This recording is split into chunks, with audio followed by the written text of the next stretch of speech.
It is no understatement to say that the Tokyo Olympics will go down in history as beyond unusual. I feel for the athletes. I know many of them.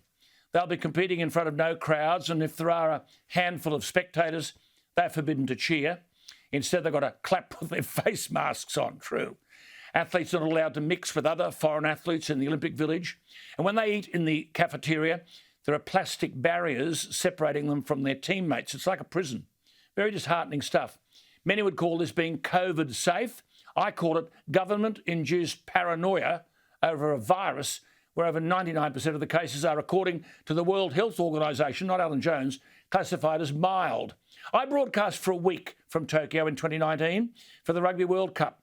The rugby was considered a precursor to the Tokyo Olympic Games. Of course, the scale of sporting activity wasn't the same, but the city was filled with excitement about hosting over 200 countries the following year. Japan is a wonderful country. Its people have an unyielding respect for one another and their nation. And the respect is highlighted with the cleanliness of the place and the courtesy of the people. The streets of Tokyo are so clean, seriously, you could eat your dinner off them. And the Japanese don't take to the streets to protest Black Lives Matter or pull down statues, nor do they talk endlessly, I might add, about global warming. They're actually pushing ahead with 37 coal-fired power projects, more than any other developed country in the world. And, of course, they can't get enough of our coal. I might add they've got 42 nuclear power plants too. But the Tokyo Olympics, being held now in 2021, will be like nothing seen before purely because of its depleted form. Held in 2021, but as I said, still branded with 2020. The merchandise, when I was there, they were selling the merchandise in 2019, and that was all done and fixed. Think of the cost. Japan planned to welcome 40 million foreigners to these games. Tourists would have found an impeccably clean, safe, well-run metropolis. Sadly, on July 9, the Olympic torch arrived at Tokyo's Komazawa Stadium with no fanfare, no public relay, just a small ceremony behind the stadium's closed doors. Now, the majority of the Japanese people, the last poll reported 80%, are opposed to the Games even going ahead.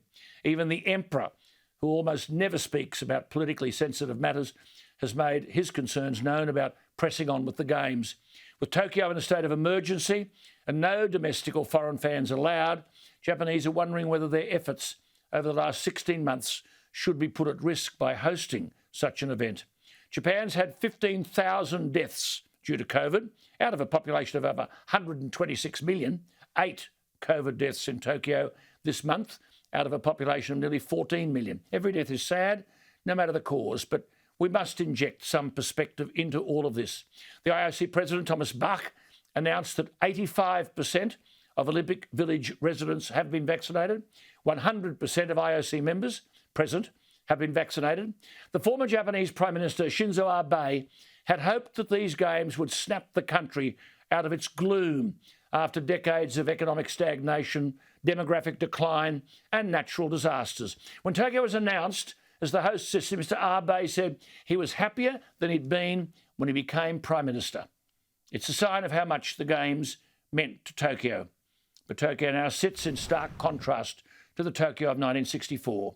But as is the strength of the human spirit, we'll still see remarkable sporting achievements to provide a much-needed medicament in this crazy world of dictatorial politicians, mongrel politicians, big tech tyranny, cancel culture, and the nihilism of contemporary society. So, look, we've done this tonight to say let the Games begin and be grateful that they will. What do you think? Email me, alan@skynews.com.au or 0414 000 848.